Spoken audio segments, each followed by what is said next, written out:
Hello everyone and welcome back to my channel, Edmond Mendaros.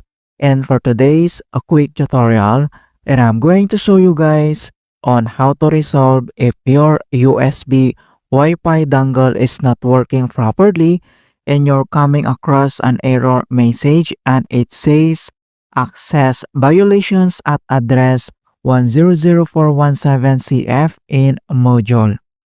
So USB Wi-Fi is a type of wireless networking technology that allows a device to connect to a wireless network using a USB port.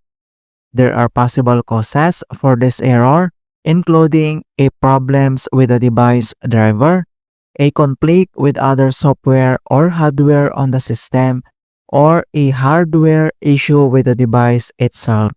Kung paano ba natin ito i-fix, and without further ado, and let's go ahead. So the first solutions we will do is to run the network and internet troubleshooters. Kung paano ba natin gawin, all you have to do is to open up on a search menu. And dito sa search for apps, so type mo lang dito yung troubleshoot settings. And then click mo lang dito yung open. And next step, so dito lang sa troubleshoots and under dito sa options, ay kailangan mo lang i-select dito yung other troubleshooters. So, i-tap mo lang yan. And dito sa other troubleshooters, under dito sa most frequent, ay kailangan mo lang i-select dito yung network and internet. At dito sa right side, ay kailangan mo lang i-tap tong run. And wait natin. So, madadirect tayo dito sa help and support. So, nandito lahat yung complete information details, step-by-step procedure kung paano natin i-fix. So, kailangan mo lang i-follow dito one by one. So, after dito sa troubleshooters, and the other solution na pwede natin gawin is to restart the WLAN autoconfig service. Kung paano ba yan natin gawin, all you have to do is to press the Windows key plus letter R on your keyboard. Pagsabayin mo lang yan. And pop up itong run. So, dito lang sa box ay kailangan mo lang i-type yung command keyword na services.msc. So, just type this command keyword, services.msc. So, that is one word. And then, itap mo lang dito yung OK.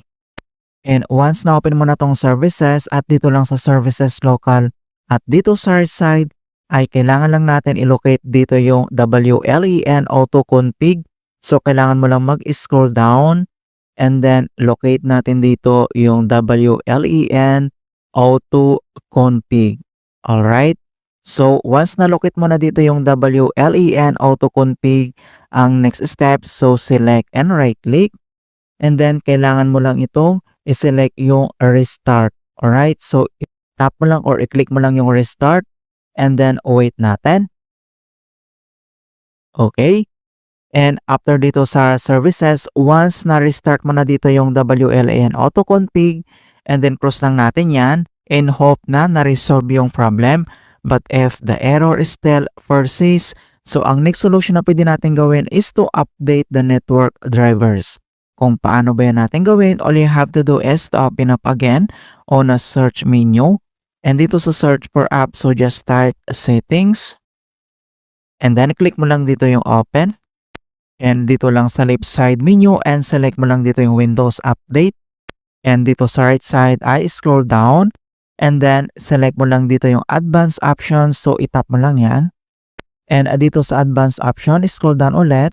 At under dito sa additional options, makikita mo kaagad dito yung optional updates. So, features, quality, and driver updates. Dito natin malocate or mahanap yung driver updates natin. So, itap mo lang yan.